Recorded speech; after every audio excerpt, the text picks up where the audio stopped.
Welcome back to the Lanterne Rouge Cycling Podcast with Benji and Naesen. This is the Groupama-FDJ 2021 preview. We're recording this after the conclusion of Étoile de Bessèges and Tour de Provence, as well as Grand Prix Cycliste La Marseillaise, and I think Almeria. I can't remember if FDJ even went there or not, but we're not going to pretend like those races haven't happened yet. We're recording it after that, so we'll use that information in this preview as best we can. We are recording before the UAE tour though. Victories for FDJ in 2020, a quick 2020 season review. Then we'll have transfers, then we'll pick their teams for the monuments and grand tours, and then we'll have our hot takes, predictions. But Benji, 20 wins in 2020, 24 wins in 2019. I still think the 2020 season was better. 6 or 7 World Tour level wins, 6 Grand Tour stage wins compared to 2 Grand Tour stage wins in 2019.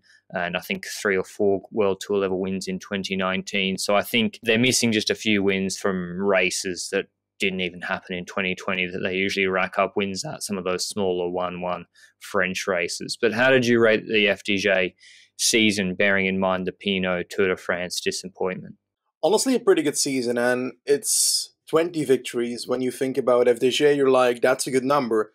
But looking more into these victories, it's very centered around one rider, and perhaps a second rider that has 2 high-end victories as well in 2020. Well, obviously, it's Arnaud Demare. He started off with a splendid post-COVID period. I think pre-COVID, he didn't do too much, but post-COVID, he started off with Milano-Torino, great sprint there against the better sprinters in the world. Then went to Tour de Wallonie. Ewan was there as well and such, and he just brought it home, like 2 stages, the entire GC, and that last stage being an absolute monster of the hill stage as well. So great stuff. Then he went to a low-key French race to Poitou-Charentes, and on that one got 3 victories as well. And it really kicked off, to be honest, once the Giro started for their World Tour victories, I'd say. Obviously, plenty of stage wins for Demare in the Giro, and I think 70% of their victories in 2020 were Arnaud Demare, which is, with a sprinter of that caliber last season, definitely an overperformance compared to his previous performances in previous years. So it was probably one of Demare's best years ever, I would dare to say. And then eventually they also went to La Vuelta, and they had Gaudu, who took away 2 stages. I'm unsure whether he started to go for GC at the start, or he already at the start said, I'm going for stage wins. I don't remember that, but in the end, very good results for Gaudu, and he showed that he's one of the stronger climbers in breakaways, and I wouldn't be surprised if he gets finally his opportunity for actual GC in a Grand Tour in 2021, now that, Pinot, I don't know, Pinot said that he wanted to change something in his career. It looks like he's going to the Giro for that exact reason. And as a consequence, it wouldn't surprise me if Gaudu ends up at the Tour de France as their GC person. But Demare is obviously going to be their main man, I think. But we'll go into that later anyway. 2020, I think it's definitely a bit above par, all thanks to Demare, and perhaps a tiny bit for Gaudu as well. Yeah, Gaudu stage hunting at the Vuelta was really nice. But Demare really, let's talk about him quickly, Benji, and maybe revisit our conversation we had in the awards podcast. 2020, he was both of our best sprinter of the year, right? He was mine, wasn't he? I picked he him wasn't over our Caleb top 3. I'm not sure he was our best one. I thought we picked him. I don't know. I don't remember. There's no. I generally don't remember. I'm pretty sure I picked him.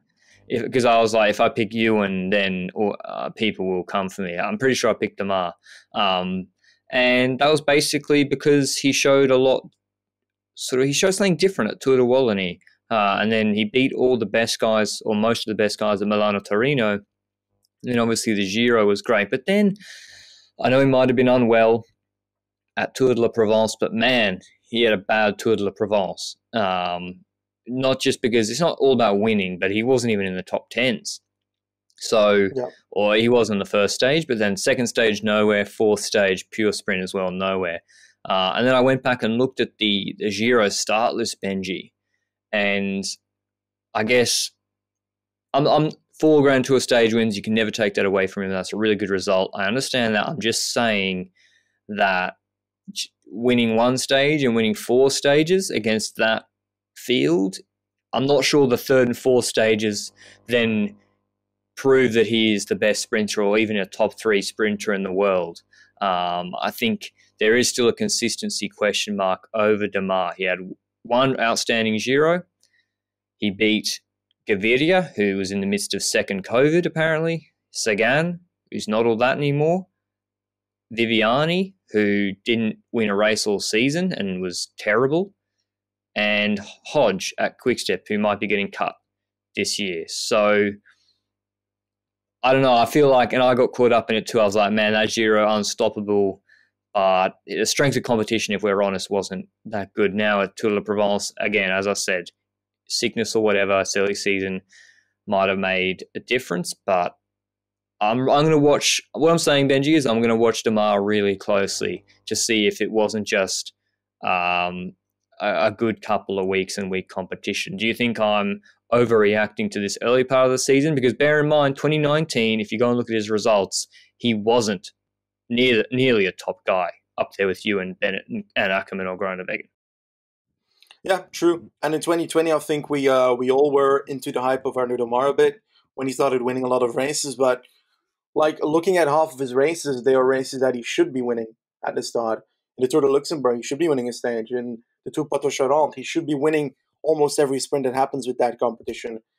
And he does that, but does that confirm that he's the best in the world? No, because the competition isn't there. The only race that he rode in 2020 that had the competition that I expect the best sprinter in the world to beat is Milano-Torino. And outside of that, perhaps Ewan at Tour de Wallonie, but Ewan was nowhere in Tour de Wallonie, so he had a bit of an odd week that week, it seems. So I kind of agree looking back at 2020. And in the Giro, we indeed mentioned a lot, like the only competition is really Sagan for Demare and Ballerini, but Ballerini was not a top sprinter yet. I also don't put him at top sprinter yet, even knowing what happened at Provence. But all in all, I completely agree with you, and I think we need to consider what happened at Provence for Demare as an influence on 2021, but I also think there's plenty of time to course correct before any big races arrive for him. Yeah, the only reason I say that, Benji, is because I thought his lead out was fine. Stage 1, he had no business losing that. And they put him in pretty good position, dumping him on Askren's wheel. Stage 4, I mean, Scottson and Guarnieri were there, I think, and Sinkeldam. And he was nowhere. That was what was, what did you see in that stage 4 sprint? It was honestly quite super weird because with 1.5 kilometers to go, they were in 20th position with the entire train and Demare in the back. Then 200 meters further, Scottson was already past everyone to the front with only one person in his wheel. Demare nowhere to be seen on screen. So Demare felt like he wasn't following Sinkeldam at any point during that moment, and Guarnieri. And every single time that one of the leadouts went back, because you literally saw them moving back in the peloton to try and find Demare, then they would arrive at the front again and Demare wasn't there again. So it was like Demare was not diving into the gaps to try and get to the front. He was not desperate to get to the front or was not informed enough to get to the front at that point. So it's a bit of I don't know what the situation is, but it was clear that getting to the front was a significant issue that day. And with a lead out like Groupama, who honestly has one of the better lead out sets in the world, we saw that last year at least, then I don't know, they tend to wait a long time in a sprint lead out, but still, I think if you're 1.5 kilometers from the finish line in pretty narrow roads, you can't expect to get from 25th position to fast in like 500 meters, and definitely not if your sprinter doesn't follow the train that he's on. And it's an interesting point, Benji. We've just spent, before we've even got to the transfers, we've singled out Arnaud Demare to talk about him. Singled him out. Do I even speak English? Not really. To speak about him for 5 to 10 minutes. I think that says something, Benji. He's the best rider on the team. He is their big rider now, not Thibaut Pinot, which is my next topic before we get to the transfers. Pinot came out with an article. No, he didn't come out with the article. I think he gave an interview maybe a week or 2 weeks, I think, just talking about how he feels about cycling, etc. He says he doesn't want to be a leader anymore. I'm not sure if you saw it, Benji, but he intimated that he hates the pressure. And he kind of just seemed a bit sick of it. And it was really sad to me. I love Pinot. Like, if you've listened to me talk about Pinot, I've been critical of him in races, but I also believe in Pinot as well. Like MPCC, the entirety of his career at FDJ, normal progression. Just, I really believe in Pinot, and he's got good results, and he's been a fallible rider. But yeah, he just seemed to be at 30 years old falling out of love with cycling. And just like you said the other day, Benji, what do you think about Sagan? Have you seen anything that suggests he hates riding nowadays? And I said, not really, like explicitly, maybe a few small things. But this Pinot interview was that smoking gun, Benji. He just seemed to not be in love with cycling anymore. He said it's just a brutal grind. Corona, I'm not sure if he said about Corona, but I've said this. I think COVID makes being a pro cyclist even more challenging. And yeah, I wouldn't be surprised, Benji, if he retires early, especially after seeing what Tom Dumoulin has done. I'm sure Pinot, he's a smart guy. He is contracted to FDJ for 2023. But did you catch that interview or snippets of it? And what do you think about Pinot as well? Do you think he's one of those Dumoulin guys who puts too much pressure on himself? I think it's a combination of everything. He's in a team that is perhaps very highly pressured because he was the rider that I think in 2014 got on the podium of the Tour de France. For France, obviously. And the thing about it is, obviously, if you do that, you're going to have the pressure every single time you go to the Tour de France to go for GC. And we talk about it so much when we talk about French GC riders. They get so much pressure by their home country to perform. And in the end, it's kind of sad to see that over the years, Pinot has become a bit of a meme to a lot of people. And I think we can agree that that is definitely a standpoint that a lot of the internet is taking on Pinot sometimes.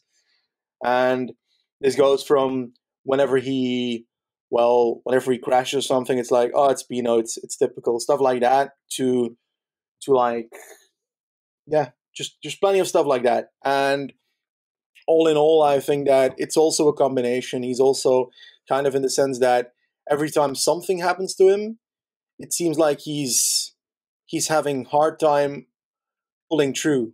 And perhaps that's just me misinterpreting everything that happens to him. But I do see that as part of the problem here. But in that interview, we also spoke about just the cycling of 2021, the current cycling that he doesn't like anymore, the change in cycling. And you mentioned MPCC or MCPP. I don't know the correct abbreviation, but like stuff like that and ketones and all that stuff was also in the interview. And he doesn't seem too hyped about that being a deal in cycling and that mattering, and that I think he wants a sport to be solely based on the sportive end, and we know that's not the case. And I don't know. Yeah, I kind of understand that, but on the other end, as long as things are allowed, people are gonna do it. So I don't really know if what he says will lead to anything, because yeah, it's kind of cyclists yells at cloud meme. Yeah, I know, and there's been a bit of that this off season. I'd love to, hopefully, with Pinot taking a different turn, which is maybe doing the Giro, maybe stage hunting. He's not going for GC at the Tour de France, I'm pretty sure. I hope he doesn't. I really hope he doesn't, and I don't think he will. I think it's going to be Demare time, not even from like a, what's best for Pinot perspective. I think for what's best for FDJ perspective, it has to be Demare time. We'll get to that when we select their Tour de France team. Now onto their transfers. 2020 out was Marc Sarraut, who was like a sort of mid-level sprinter, able to clean up a 1-1 race, maybe do well-ish, top fives at a 1 pro or 2 pro stage. Marc Sarraut's gone to Ajaccio Citroën. I don't think he's too young, French rider, but pretty consistent. I think he might, Benji, have won the French Cup. He's 27. He might have won the French Cup because he won in 2019, Paris-Bouge, etc. So he's a couple of wins out the door. Kylian Franchini has gone to Quebec Assos, the Swiss rider. He, again, is 27 years old, so he's on his third contract now. He's a BMC, then FDJ. He's, I think he's a Mountain Domestique. He won a GC at the Vallée d'Austin Mont Blanc 5 years ago. Don't think that will matter too much for them. But in Benji are a couple of riders I like, and I'll see what you think. Vuelta from CCC, the Hungarian. Me and you were like, he said he was going to win 7 stages at Giro last year. Matteo Badalati, Swiss rider from ISU. He did well at Sibiu Tour in the mountains and was consistent in Romania last year behind the big Bora boys, Mulberger and Conrad. Clement Davy from the Conti team, FDJ Conti team, French rider. He's already been on the front in Provence. Looks to be an engine type on the flat, bringing back brakes for Arnaud Demare. And Lars Vandenberg as well from the Conti team, who is 22. I don't have much insight on him, but what do you make of their transfers, Benji? Not too much, to be honest. No big name. No Bardet leaving or anything like that. Yeah, there's no big change, but I do appreciate the incoming transfers of Valtra and Badilati. The other two are riders that come from their feeder team, their development team, Equipe Continentale Groupama. And Lars van den Berg is a bit of he's a rider that could do well at, like, Wallonie. I think he did well at Wallonie, actually, last year. I think top 30 somewhere, and like top 20s in stage or something along those lines. And eventually, like, he also had a good result in Stervan Zwolle, which is a bit of was ridden as a bit of a classic race in 2020. So I think he fits well on those terrains. Could be useful for the team. They don't have like all-out strength there because, well, Demare is a kind of rider that does well at Paris-Roubaix. He's done well in the past, top 10, I think, in Paris-Roubaix. But you know that with his calendar, he's unlikely to ride Paris-Roubaix every year. And I think that's why it's also good that they add more and more able riders to their team as well to try and fill the gaps where necessary and join those races as well where necessary. Valtra, I've got a really good feeling about this man's career. He won Hungary last year, Tour de Hungary, and he won that ahead of Quinn Simmons, I think, and Bartolotti as well. Yes, in the top 4. So not the biggest climbers, but also it wasn't also really a climbing race. I think the last stage was an uphill finish. It wasn't a big climb. Yeah. What I would like to see him do, I like to see him go in breakaways in Grand Tours and try and aim for a breakaway stage win before he ventures into the GC stuff in the future. We know that he can ride a GC from the Avenir 2019, I think, before he joined. Before he joined CCC, yes. And he was pretty damn good in that Avenir, and that usually shows that you can ride a decent GC when you're older. And he rode a pretty decent time trial on Vallo Biadene, which is that Tour of Italy, Giro d'Italia time trial of last year that obviously Ganna won, the longer one. And he got a 24th or something, so pretty good result. The man can relatively time trial. It's not top time trial, but it's on the level of like a Nibali, stuff like that. So yeah, I do see a bright future for the man, and I really like him joining that team because he's likely going to get opportunities on Groupama, not going to lie. And then I think finally he's sorry. Also, well, another rider who's won Tour de l'Avenir who did well there was Gaudu, and I see Valter's path similar to Gaudu. I think he should be focusing mainly on stage hunting and experiencing Grand Tours first before concentrate. He's not good enough to be even focusing on top 10 Grand Tour GC right now. I don't think that's even a productive use of his time. I think he should be doing his max in the TTs that he does in Grand Tours just to get a level, just to get practice with that and position, etc., have a baseline data for future. I think he has more prospects with the TT than Gaudu, certainly. He's got a higher absolute power output, bigger guy than Gaudu. But I think stage hunting is is what he should be doing next year, and not necessarily pure mountain stuff, which people might peg him down as when they see GC Tour de Hungary. I think actually he doesn't mind a 5K, 5% finish climb in a reduced bunch attacking on that, actually, if you look at that Hungary finish. But sorry, Benji, Battle Latte, your view on him. Yeah, I honestly was going to ask you what you think of him. I think you spoke about him quite a few times for a Grand Tour last year. I think it was the Vuelta. Didn't really show what we hoped from him, I guess. But he's a pretty solid talent. I think he got third in that Romanian stage race last year. Sibiu, yes. Sibiu Cycling Tour. Yes.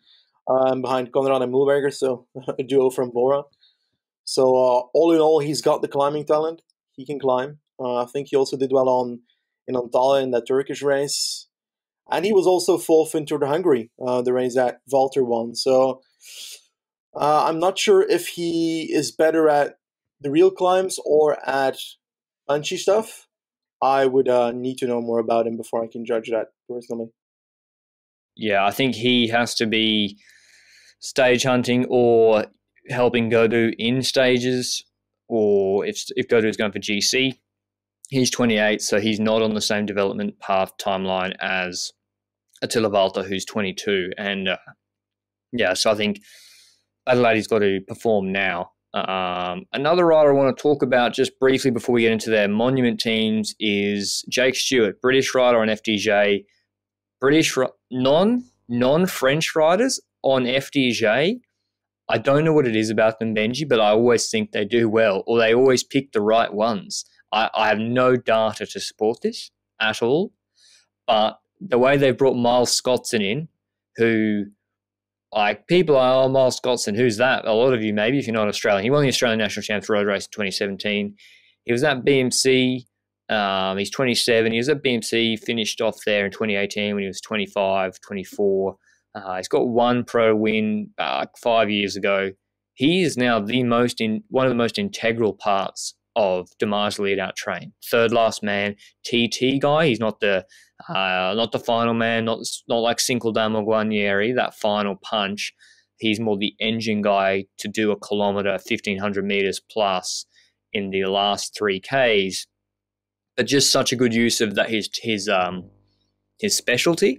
Like they're exactly using him in the way he should be, and I love it for them. I love seeing an Australian as well integrated into their team. I think Jake Stewart is another example. I think a rider who was on the FDJ development team from a long time ago. Start of 2019, he was on their Conti team. Don't know if he speaks French, but he looks really good. I'm telling you, 3 top 10s in the 5 stages of Bessèges, including top 10 in that ITT that had, by the way, that ITT, I know you're thinking, oh, Bessèges 2-1, what you talking about? Top 10. Okay, well, Filippo Ganna, Tim Wellens, Kwiatkowski, Bettiol, Pollitt. Okay, they're some of the riders who beat him. Like, he was a strong TT. That looks like a world tour, like strength TT field. And had an uphill finish too, where Ganna was shelling time. He only won by 10 seconds. So Jake Stewart 10th there, and then he has 7th and a 9th in stages 1 and 3. So I think he's really one to watch out for. 20th in Scheldeprijs last year, 3rd in Eschborn Frankfurt in 2019. That must be baby Eschborn Frankfurt. There's no way. Yeah, it was behind Groves. I think he's good. Do you have a view on him? Have you seen him outside of Bessèges, Benji? I think I saw him once in Le Samin last year. He was pretty strong as Samin was. It's like, if you don't know Le Samin, I think a lot of people here will do, but it's a flat race, a few relatively difficult cobble sections, and usually it ends up in either a smaller group or splintered riders or a reduced bunch making it to the finish line for a bit of a sprint. And he ended top 30 there, but he also showed himself in one of the cobble sections with a small attack, and I think I remember him from that. And yeah, in Bessèges, he confirmed that he's the real deal, honestly, like 4th in GC, but I was most surprised by his time trial. Yes, it's not the longest time trial, so it's more of a prologue capability than a long-form time trial capability, but I'd still rate him on that regard, and I still do think that he's capable of winning races like Bessèges next year. And I think this year he might become a part of their Cobbled Team. I don't know what his schedule is, honestly, but I would put him on cobble races. Like, he's riding Omloop and Kuurne. Okay, there you go. Yeah, Perfect. I think he's actually good in a sneaky uphill finish, the same way Jasper Philipsen is. I think they're similar size. They're like 5'9". They're not tall guys, and he's kind of punchy. He did well in Tour de Limousin in multiple stages in 2020, I think. He just came second on GC behind Luca Wackerman, 2 seconds behind him, and second behind Philipsen in one of the stages. So won the reduced bunch sprint and an uphill sprint on stage 2. So I think he's really one to watch out for. Jake Stewart. I think he's super talented, very young, etc. But now into their teams, Benji. For the Coles, I think we're going to have to split this up a lot because I think it will vary a lot, as you mentioned, between the races because Demare is not a man for Flanders, but he could be for Roubaix. Stefan Kung is the one constant. Stefan Kung is for all these races, should be doing all of them. We're going by PCS for their projected program. It says he's doing Omloop, Kuurne, Flanders, and Roubaix. So he isn't doing Ken Wevelgem. He's doing Strade instead. He doesn't seem to be doing Milano-San Remo. But yeah, how would you plan that? I don't have a good handle on it, honestly, Benji. Is it just all Stefan Kung with maybe some other riders trying to chip in, maybe taking Jake Stewart? Do you think Demare is a real option? Like, well, how would you form their Cobbled team for pure cobbles like Omloop? I definitely have, like you say, Kung in that. I'd probably put Genietz in that as well, Kevin Genietz. He's decent on those races, but more in a domestique form. He hasn't proven himself to be a cobble winner, let us call it that. He's better at the normal hilly punchy terrain. What can I put under that? I think perhaps the likes of Sinkeldam could do RVV, but I see him more in a domestique role there as well. I think Sarro was pretty good at Paris-Roubaix at one point in his career. I don't know which year, 2019. I'm going to scroll down, and it is 35th. That's not exactly what I was looking for, but it's something. I think we're kind of looking a bit hard towards a certain amount of riders, and I don't think we'll easily find it. I think they're going to have their leader in those races, Kung, and then they're going to fill it up. And I'm not sure Demare is riding Paris-Roubaix. It looks like he is, and it looks like he's racing quite a lot of these cobble races, like Kuurne, Ken Wevelgem, the ones that can be expected of him to ride, the ones that could end in a sprint. Tours of London as well, which is a pretty much a harder one. Not exactly something I'd rate as ending in a mile sprint at any point. So definitely not in the newer parkour they have. So Demare seems to be there, like you mentioned, for the flatter terrains. And I think all in all, we need to look at those two riders and fill up the team accordingly, because it's a bit difficult to name specific riders for these races and say, "Oh, this rider is going to ride that, and this rider is going to ride that," because they quite generally could select quite a bunch of riders for these races. I think they got a couple of riders. A couple of riders who might get a cheeky top 15 that we might not expect. One of whom already did that last year in Tour of Flanders, Valentin Madoua, who came 14th, just 8 seconds behind Wout van Aert and Mathieu van der Poel in the chase group. Now, I know that chase group went slow, but still, 14th for Madoua. I think people were surprised by that. Yeah. But their best chance of winning one of these races is clearly Kung as attacking option, and see if Demare can sit in. Now, whether that works or not, it's not going to work on the harder cobbled races. Maybe in Kuurne, that's a good strategy. In Ken Wevelgem, that's a good strategy. In Omloop, maybe, but I think Demare might not be doing that because he's doing. He's got to focus on Milano-San Remo. I'm surprised he's not doing Omloop, but maybe that sickness or whatever is. He's got Paris-Nice, etc. His schedule's so weird, Benji. It's so weird how the Belgian classics are broken up with Kuurne, then there's Paris-Nice, then there's San Remo, then there's Ken Wevelgem and Paris-Roubaix afterwards. It's like, how do you plan?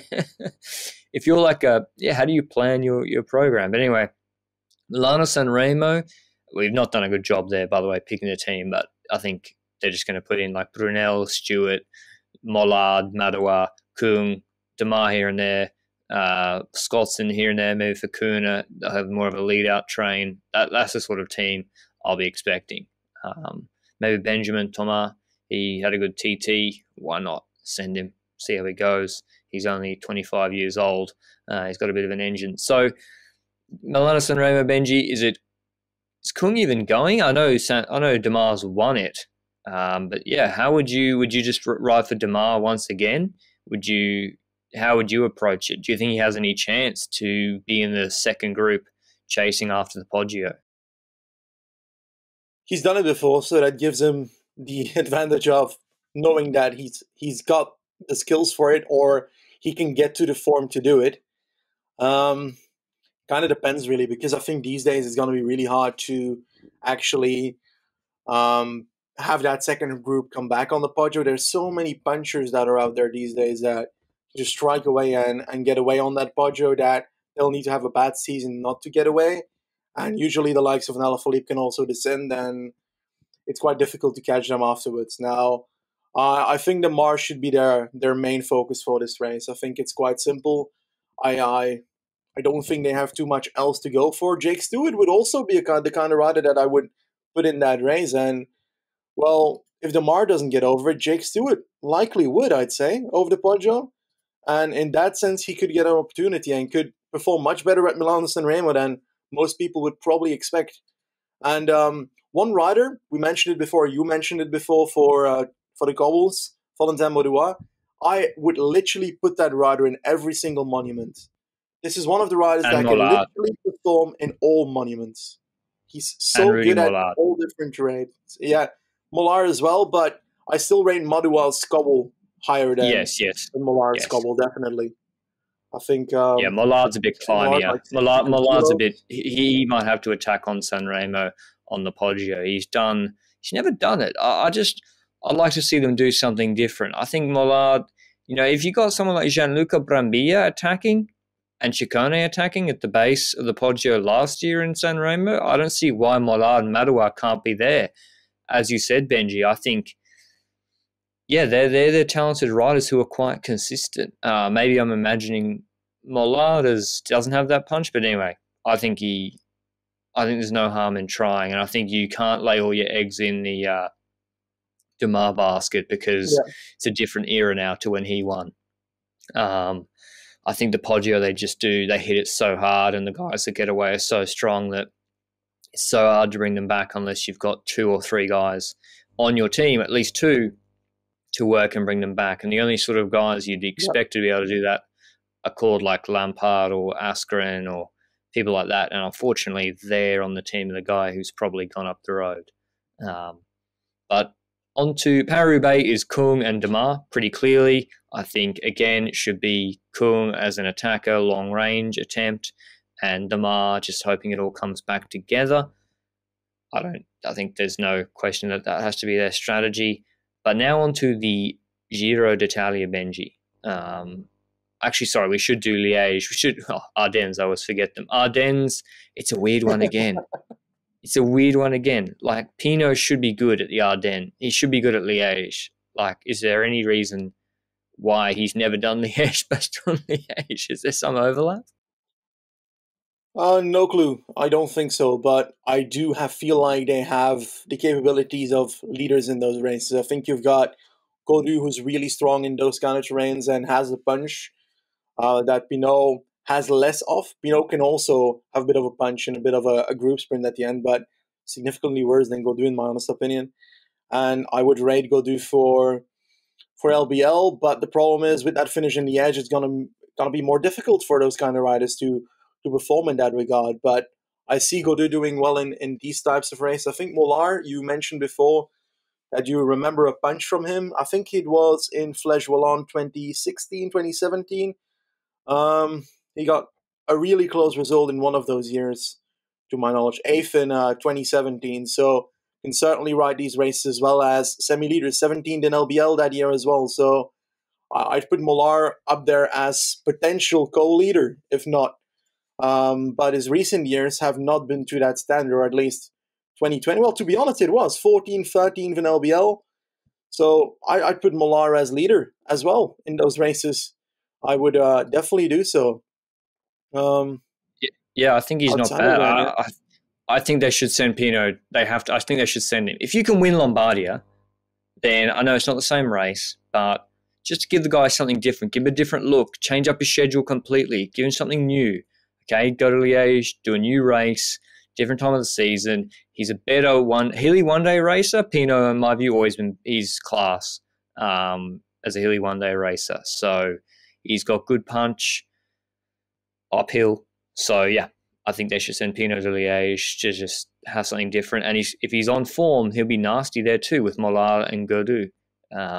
But that's as well Lombardia, same team. And I think they'll be, again, he should be very, very competitive at Lombardia. Although we might see if we're sending him to the Vuelta later, we don't know yet. He might not be able to go to Lombardia, depending on what we say about the Vuelta team. But now to the Giro, Benji. Demare cleaned up last year. I don't think he's going this year because he's going to the Tour. But are you sending Pinot to the Giro and not sending him to the Tour? That is the big question. Yeah, I am. It fits him better when it comes to, well, we're saying this, but we still don't know the parkour of the Giro. It fits him better. We think it's gonna fit him better. They just got to follow the neutral service vehicle and the motorbikes all day. They don't need to know what the parkour looks like. Just follow it. Yeah, they'll know it when they arrive at the finish line where they're at. Okay. I'd put him in the Giro, and I'd go for GC. Like, to be honest, the man is capable of getting a podium at a Grand Tour. He's shown that enough times in the past, and the fact that he's not lucky in a lot of years doesn't mean that he can't do it in the future. I think he needs to get over that feeling, and he needs to. It's not as simple as saying he needs to do it, but it's as he needs to try, and I think it's worth it. I think having Pinot as GC leader is worth it in that kind of race. And we know that the competition is going to be similar competition to the 2019 Tour de France that he was really good at until he had his, I don't know what it was, something with his foot, forgot about it. And I would put a climbing team surrounding that. Reichenbach, I perhaps ditched the idea of having Reichenbach as one of his last companions, knowing that he basically lost a few positions with that as well. Or at least time with that in that 2018 Giro where they followed Reichenbach in the descent and basically lost 2 minutes because of it. So either they use them only in the mountains and not in the descents, or they need to decide some other tactic with Reichenbach. All in all, I do think they can send the team to that Giro that can support Pinot, but also allow a youngster like it's harsh to say, see it again, but like a Linhart also should get an opportunity in a Grand Tour this season. Linhart has a pretty good sprint and also can do relatively decent on hilly terrain. He wasn't that great at Bessèges though this year. I try to combine it a bit between Pinot GC team and perhaps some low-key sprint. Saro, perhaps give him the opportunity of riding for sprints in the Giro. He's gone. Oh yeah, he's gone. Wow, yeah, wow. I was looking at the 2020 team for a second. Oops. They ought to send Stewart. Surely they send Stewart, right? I think the Vuelta fits him best. ¿Por qué no los dos? I have no clue what you just said, but see. I said, why not do both? I know Giro and Vuelta double. That's hard for a 22-year-old sprinter. Yeah, I know, that's brutal. Yeah. But I'm a bad person. I think Madoua. You've assumed they're going Pinot GC. I wouldn't be so quick to make that assumption. Why not? They look at, if you're them, Benji, go to 2 stages of Vuelta. Why not go Benjamin Thomas, Volta, Badalati, Pinot, and just try and get in every mountain break and just get that glorious Giro stage win for Pinot. That's what I would do personally. I would take all the pressure off him, not going for GC, and Yeah, that's the approach I would take. So why did you say GC? Have you heard them say something? Is that what you would still do? You still think he's capable top 3 if he wants to? Or do you think I that's just think what they're going to do anyway? I think he's capable of it, and he also gets paid for it. Like, he's not getting paid in the salary of a breakaway rider. He needs to perform for his buck, and if he goes and wins to mountain stage, it's all fun for him and it's all fun for that. But he's likely getting paid the salary of a GC contender for a top 3 Tour de France candidate. So yeah, I think that also matters, and yeah, the human side matters also. We know that, obviously, but we need to look at it and be rational about it. And I think currently he is capable of getting a top 3 at a Grand Tour. He just needs to, yeah, it's easier said than done, but he needs to get over the feeling that he's not, which is honestly harder than it probably sounds, but it is the case, I think.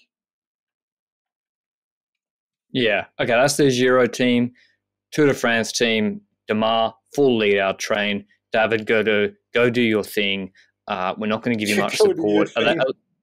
Go do your thing. Oh, that's so cringe. Never, no one clipped that. It's going to be on out of context when Twitter before the hour is up. I regret. Maybe I can edit it out. Probably not. Is Gaudu going for GC, Benji? Is he stage hunting? Are there even any stages that really suit him?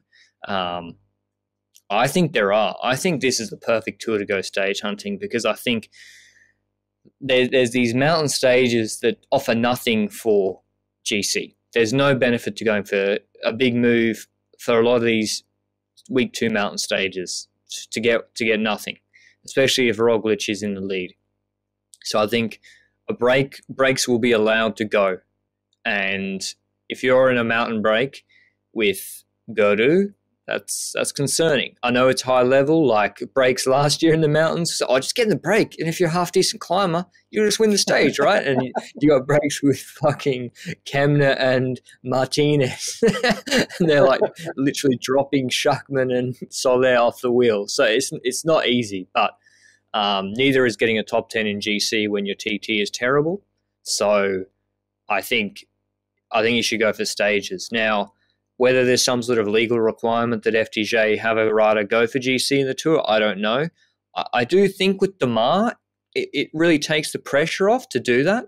So, I mean, what do you think, Benji? Am I missing anything as well? I think Mollard will go as well as Madua, and then it'll be sprint train. Is there anyone else in the team I'm missing that should be going to the Tour, and what do you think their strategy should be? I think you're pretty on point. Demare for the sprints and all, I go for that. And then riders who want to go for stage wins would fit better, because Gaudu at the Vuelta displayed that he can climb with the best of a breakaway, but he also ended 8th in GC.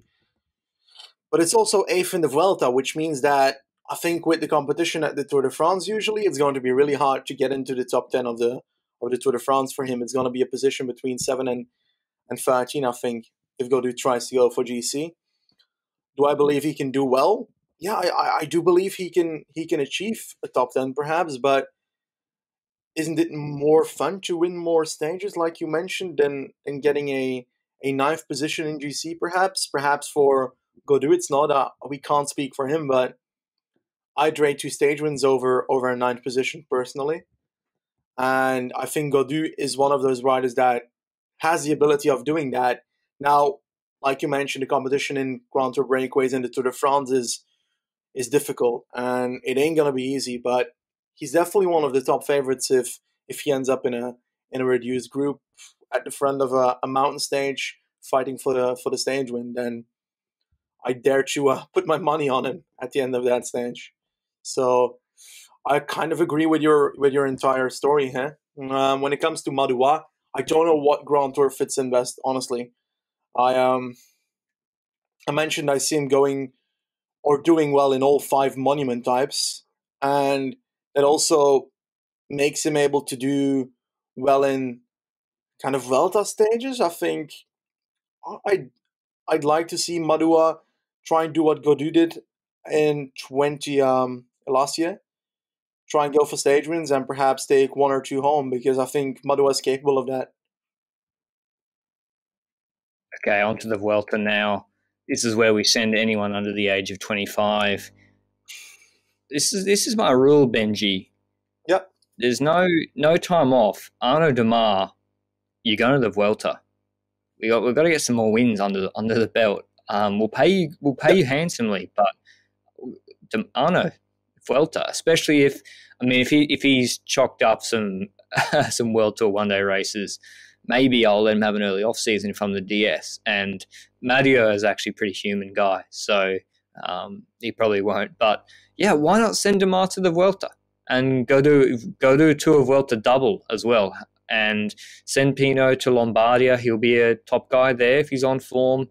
And they did really well at the Vuelta last year. Gaudu was really good, and yeah, the Vuelta sprint fields, if Demare's on form. And remember, Benji, Vuelta will be on round about the time the Giro was on, or now I don't know whether the climate will probably be hotter in Spain than it was in Italy. It wasn't that hot in the Giro, so it doesn't matter that point I was making. But yeah, why would you send Demare there? And have we chalked up too many race days for him? I mean, all we've made him do is the Tour, some one-dayers, Paris-Roubaix and San Remo, and then the Vuelta. Like, that's not like would you? Okay, what I'm trying to make is, sorry, in a roundabout way, is do you take out Tour de Poiras, Chateau, yada yada yada, the French ones and Wallony and those ones? Okay, no one's watching, right? I don't care. Do you take them out where he's beating Viviani Attilio, and instead send him to the Vuelta and save his race days? Or is there some reason why he should do loads of those 4-day French races? I'm not really sure. I think it also fits a bit in the DNA of Groupama that they ride a lot of these lower French races to show their colors at home, and also probably allow the fans to interact with their idols in their team. But true. All in all, I do think that big guns should or could go at least to multiple Grand Tours, and we're looking at Demare in this occasion, but also Pinot, I think. Of course, you say let's reduce the pressure going to the Giro and such instead of the Tour de France, but I'd send him to the Vuelta as well, depending on how the season goes. Of course, if he magically ends up winning the Giro, then it's not really necessary to go to another Grand Tour, but it's probably extra fun. And I think I dare to send Demare indeed to La Vuelta as well, but I think it really depends on how his tour goes. If his tour goes really well, then it's less necessary to send him to the Vuelta to prove him extra. But I also think that at the Tour de France, he might bash into that wall we spoke about earlier, the wall of peer competition, as in going against the big guns on every occasion, and that was not the case last season in the Giro. So I'm curious how we'll go there. Will it be like the past years where Demare was not at the reach that UNN so far for at, or will he be able to sustain his qualities and bring that forward in those races to try and beat these guys? So it really depends, honestly. If his tour isn't good, I'd send him to the Vuelta as well. If his tour is great, then it's not necessary, I think. Yeah, that's a fair point. I mean, if his tour is good, maybe they'll want him showing off at these smaller races. You're perhaps. right, interacting with fans, VIPs, it'd be like, yeah. Do you think that Demare could do well in the World Championships? Oh, Benji, World Championships in Flanders. It's not so hard a course, right? It's not as hard as Tour of Flanders, is it? It's more Kerner, right? Yeah. I dare to say so. I don't know all the details by heart, but it's not so hard, I don't think. I feel like it's not as brutal as it's going to be long because it's a World Championships road race, but I don't remember it being as hilly. I mean, the fact that Benji doesn't know literally every kilometre of this parkour off by heart and it isn't on his wall behind him, I mean, probably my fault. I got to send him an A1 printed version to put on the wall behind him. Yeah, cool. Maybe I'll put it as my green screen graphic at this moment. Onto our hot takes now, Benji. Maybe that could be part of our hot takes. My first one, Benji, Arnaud Demare does not win a Tour de France stage. I don't even think he's going to come close. Oh, you agree? I was looking at his 2019 season against Ewan and Co at the Grand Tours, and it's just he wasn't near their level. He was like coming 8th and 7th, and maybe the lead up train's gotten a lot better.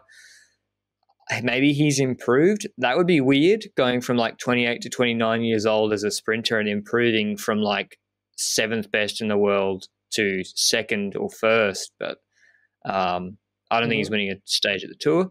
And I think he's going to win under 6 races, which I think is a hot take because he does a lot of races where he's legit the only World Tour level sprinter. What about you? What's your first hot take? Well, I'm not sure if it's a super hot take, but I think Valtter's going to win a Grand Tour stage. That's a hot take. That's really hot. Okay. Valtter's winning a Grand Tour stage. And wow. And I think that I want to do the same thing with. I'm going to say that Valentin Madouas will top 10 in 3 monuments. Top 15 in 3 monuments. Okay, that's better. Yeah, top 10. That's fucking crazy. That's fucking 3. It's even right 3. Top 15. Yeah. Top 15 and 3. Okay, Benji's obviously taking on my feedback. He's gone from lukewarm takes to just pure volcanic takes. My God. Top 10 and 3. What is he? What by nuts, cousin? Jesus. Okay. I mean, when he does, you will be like, I am a god. I am the god of cycling. But, okay, that's super hot. I think this isn't a hot take. To be honest, he should do this, but I will shed a tear. And I'll have a full minute-long rant about it. But I think Thibaut Pinot wins a Giro stage, and he's going to cry straight after, and I'm going to cry right there with him. So that's not even a hot take. I think it's going to happen. Mattio's – why is that sad? It would be like relief. It would be good. Yeah, I don't know. Maybe it is sad. Does it make sense? No, it doesn't. And just skip what I'm saying, okay? Go to the next one. Jake Stewart will win a World Tour race. That's a pretty hot take, I think, for a 22-year-old. Okay. My other hot take is that Stefan Kung will not win. Yeah, Stefan Kung will not win a single non-championship time trial this year. Yeah, I was like, surely he's going to put in the caveat about the Swiss national champs. It's like if you say, yeah, Bob Jungels, he's going to go winless this year, except, Luxembourg nationals. Okay.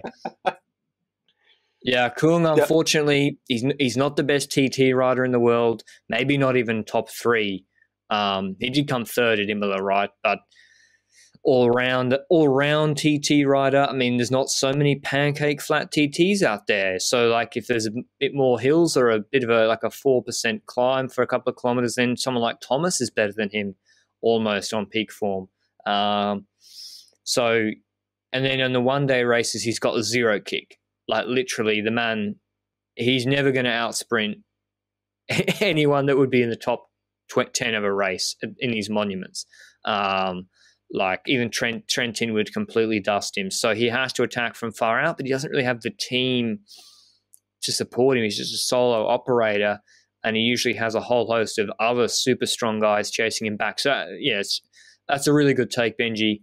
And I think it's likely that's going to happen, that he unfortunately won't win. I mean, maybe if he gets right with the riders at Binkbank, maybe Binkbank Benji, he could win something. That'd be his best shot, I think. I think Monuments, no chance. Maybe he'll, just to piss you off, go to like a Chrono Donation, which no one else goes to, when Jos van Emden won. Instead of the mine. Yeah. Yeah, win something like that.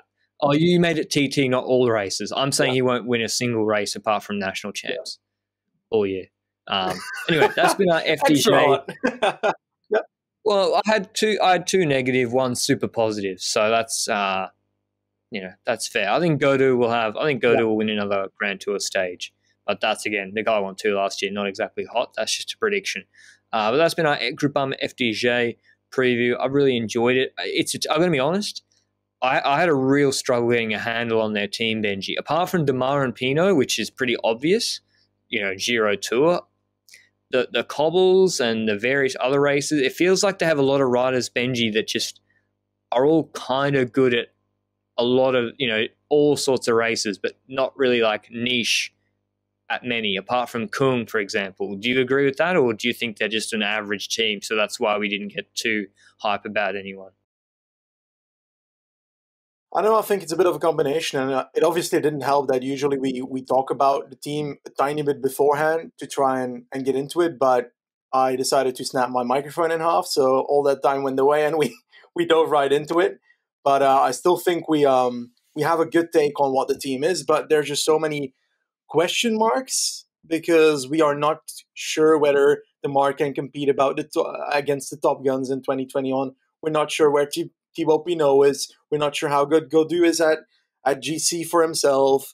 It's all a bit of a combination of all question marks that leads to us, being in a situation where it's harder to say, oh, that rider is going to ride that and he's going to be good at it or bad at it. It's sometimes guesswork here, but ballpark guesses always work, Yeah. Maybe Benjamin Thomas or Walter or someone will step up and make us look silly. But that's been our preview. We'll see. Well, this is our last men's one, I think, Benji. So we'll see you with the women's ones shortly. Ciao.